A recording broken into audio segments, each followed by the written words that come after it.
Hello, everybody. Welcome back. My name is Mr. Rader, and today we're going to be doing a participation in government lesson where we introduce the critical reading for argument tool. It is part 2 of a 2-part video series on best practices for annotating historical documents. So without further ado, let's dive right into the critical reading for argument tool. Assessing and evaluating arguments can be challenging. Every day we come up against both explicit or direct and implicit or implied claims and arguments. This tool will help you to slow down, take note of the arguments being lodged before you, evaluate the merits of the arguments and claims. Confirmation bias has many implications for the way we get and consume news and media in digital spaces. In academic settings, this bias can also impact our ability to consider the arguments a text makes separate from our own positionality, which is the idea that personal values, views, and identities, gender, race, class, etc., shape how we make sense of the world, form knowledge about concrete and abstract concepts, and act on that knowledge. When reading texts in academic settings, confirmation bias can lead us to only consider or recall points that support or affirm our position. I'm going to pause there for a second because that's important. Right, we want to try to not do that. We want to try to have an open mind when we read different documents. Misconstrue or misunderstand points that seem parallel to our position, and ignore or minimize points that conflict with or challenge our positions. This tool will help us to read critically, reflecting on our thoughts and reactions while also mapping out the argument being made. All right, so the first thing I just want everybody to notice is if I wanted to make edits on this document as it currently is, I can't do so. Notice there's no toolbar and it says request edit access. So the first thing, whenever I have a view only, I'm going to click File, make a copy, and rename the document. Your teacher might have a specific requirement that they have. For my students, I usually just tell them to keep the name of the document, but include their first and last name so that I know it's their submission. And then you click OK, and then it'll make your document. So we're going to use this tool for this reading that we looked at in part 1 of this series, which was a document called Debate Regarding the Powers of the Chief Executive by Ray Raphael. Okay, so I'm going to open up this tab, which shows the completed argument tool along with some additional commentary. So I'm going to start by looking at step 1.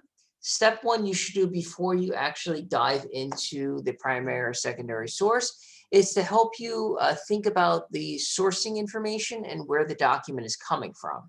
So the directions state, gather information to help you better understand who authored the text, where it was published, why it was created, what it might be about, and what your position is on the subject. So if you notice the author and the source we got from the actual document itself, again, author you could always find at the top. And the source is the citation information found at the bottom of each page as a footnote in all Passport to Social Studies documents. So we put in some information and we start answering the questions. It says, what type of expertise does this author possess? What types of things has the author researched and published previously? So with Passport documents, that information is usually revealed in the context. But if you were looking at a secondary or primary source that wasn't in the Passport to Social Studies curriculum, for example, what you could do is look up the author by copy and pasting their name into a new tab and seeing what you get in the Google results. So we can see from the first couple of sources some general information on Ray Raphael as an American historian.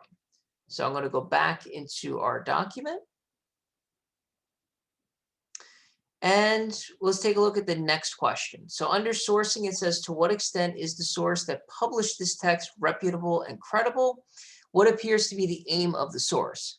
So I wrote down this text appears to be reputable and credible given the credentials of the writer. As a professor, Raphael likely has a PhD. When doing a quick online search, we learned that Raphael is a senior research fellow at Humboldt State University, California. The aim of the source is to inform the reader about the various perspectives that were debated at the Constitutional Convention surrounding the invention of the office of the president. The writer's intention seems to be to inform the reader.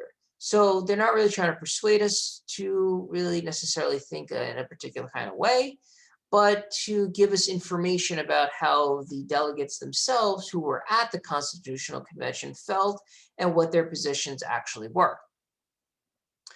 So in step one, we also have questions about when the document was published and where, who the intended audience is, skimming the text, looking for subtitles, headers, any kind of bolded or italicized words, and then thinking about how we might feel about the topic before we actually read the text. And again, you can see the responses that I included in the model. Step two is really designed to help you while you're actually reading the document. So use this two-column organizer to help keep track of what you're reading and what you're thinking. So on the column on the left, we have what I am reading and then what I am thinking. So you can use the space below in blue, right, just like in the PowerPoints, to take your actual notes. So we see a couple of prompts. Does the reading present an explicit argument or thesis? If so, what is it? And then they give you some words to kind of look for. What is the author's objective, if they have one? What evidence and or reasoning does the author offer to support their argument?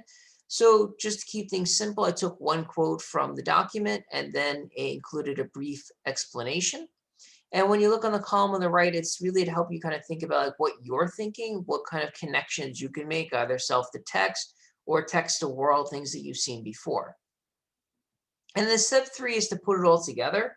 So it's to come up with your own holistic evaluation of the text. And one relatively easy and useful way to do this is to look at the prompts, to apply the turn that question into a statement prompt, and then to answer each of the questions, the ones that are most relevant as you create your response to these prompts. Under the criteria, you would want to look at your gut feeling, author's expertise, reason and logic, and then the evidence, and then offer a basic explanation for your thinking. And then last but not least, you'll want to include your holistic evaluation of the argument that's being put forth in the document and to come up with your conclusions about the focus question for the lesson, which in this case was the powers given to the chief executive or the president of the United States. That'll do it for today. I hope everybody has a great day and stay tuned for our next installment in the series. Take care, everybody.